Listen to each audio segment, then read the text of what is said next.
I don't think there's too much difference from what we were dealing with in the pre-variant era. In dining service at restaurants, personal fitness training, and some other limited indoor activities that may have you taking off your masks are now allowed in Alberta. But with people gathering closer to each other indoors,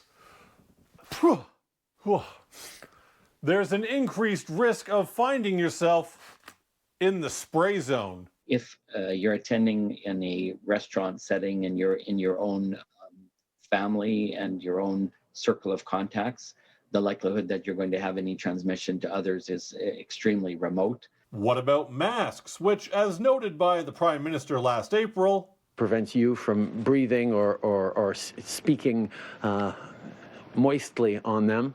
Oh, what a terrible image. Even just breathing lets tiny little aerosols shoot out of your mouth. And when you take your mask off, they travel even further, something you can see quite clearly thanks to the minus 25-degree weather in Calgary. We're not seeing those droplets coming out at a high degree that would be carrying large amounts of infectious virus that would be infecting another individual. Another key is ventilation. If you're in a setting in close quarters and you've got a very poor ventilation, there are risks because you're in that very close quarters distance. We talk about that 1 to 2 meter range where you may have sneezing, coughing, symptomatic individuals where there may be passage of virus.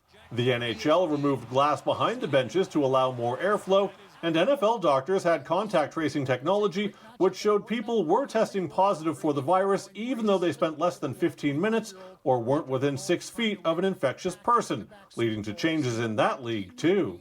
But when you're looking at, a large open space that has got usual ventilation, I don't think there would be any major cause for concern. And even though we all need a break, we can't let our guard down. With respect to the distancing, the use of hand hygiene of high-touch surfaces, and masking. In Calgary, Jonathan Muma, City News.